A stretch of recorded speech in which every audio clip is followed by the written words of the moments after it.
Hi everyone, I'm Danielle Byington, and in this video, I'm going to talk a little bit about the background of Dante as well as some of the background information of Inferno. So we have a kind of guesstimate of the year he was born based on what he talks about in Canto 1 when he refers to himself as being sort of midlife, being through life halfway, that he's making a sort of biblical reference to a lifespan being that of 70 years. And so that would make him about 35. So that we just kind of speculate his age and the birth year through that. Like some of the other authors that I've talked about in other videos on my channel, Dante is one of those writers who has a muse who appears in his work. For Dante, that's Beatrice, and he was arranged to marry someone else, so he didn't get to marry Beatrice, but he claimed to have been in love with her since he was 9 and she was 8. So it was this lifelong kind of admiration from afar, unrequited love for him. Um, his interest in his ancestry is also reflected in the Inferno. He really, really makes some of those Greek characters you read about from texts like the Iliad and the Aeneid, he really makes them suffer the most. So if you've seen some of my other videos where I talk about that lineage of Aeneas from the city of Troy. So he flees Troy when it's burning down, and then he goes on to found a city whose descendants will go on to found Rome, and then his grandson goes on to be the first king of Britain. So we have that whole line of history going from a northwesternish Turkey, if Troy was really a place, and going across Europe and then over into the British Isles.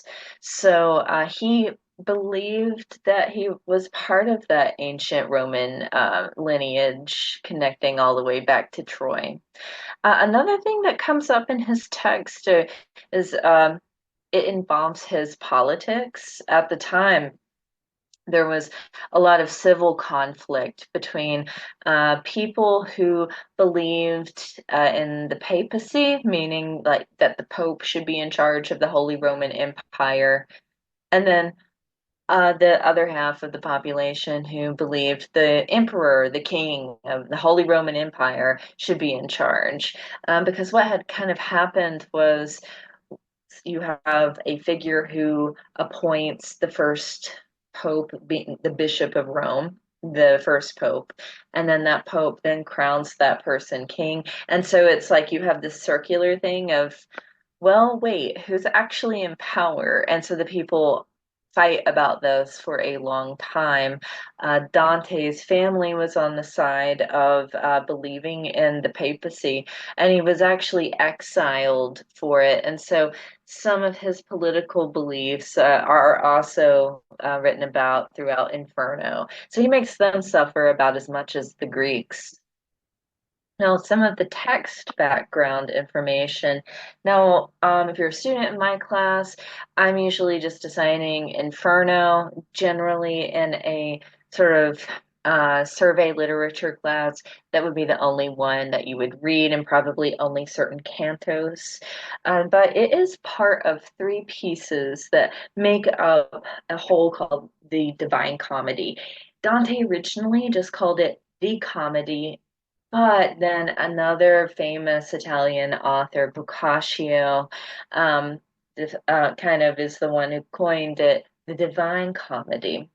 Now, Inferno, unlike the other two, and these are all like, this is all about the topography of the afterlife, basically. So we go from hell to purgatory to paradise or heaven.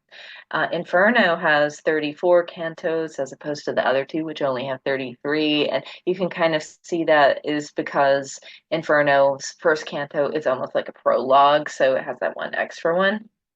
Now, all of this topography going from hell, purgatory, and heaven, it's really set a cultural example of fashioning beliefs of what imagery of the afterlife, especially hell, would look like. And it really kind of fueled that spread as Christianity is spreading across Europe and becoming it's already established as a state religion, right? But now there's something to really show people of what they should be afraid of. And that's why Inferno is sort of more popular than Purgatory or Paradise, and people seem to like really harp on all the negative, scary stuff that's in Inferno. The other thing about Inferno that's important culturally is how it used vernacular. And I talk about this in my Chaucer videos as well, that vernacular is just the everyday language of the people. It's okay, and let's say you could kind of think of that as like the way you talk to your friends versus the way you might write a formal research paper, except we're talking about two actual, like, entirely different languages. It's not just about formality versus informality. So the use of vernacular using the everyday Italian language was a big deal because poetry was usually just written in Latin, which, as you can imagine, that then makes it only accessible to a more elite population, those who are educated to learn how to read and know and understand Latin. Now, that topography that I was just talking about, we have there are lots of various illustrations you can find online about this, so you get some better idea of what this looks like. But it's often illustrated as this kind of upside down funnel with lots of little layers in it. Now, there are only 9 circles of hell in Dante's Inferno, but you have all these extra little grooves and layers and subsections because some of these circles have uh, they're kind of broken up into different pockets. So say like violence. So we have people who commit violence against themselves, violence against God, violence against other people in certain ways. So there are different places for those people or a different kind of suffering that they have to endure. And so that's all for Dante's background and some background information on the text. Make sure you watch my other videos on the cantos that I teach in my class. Thank you.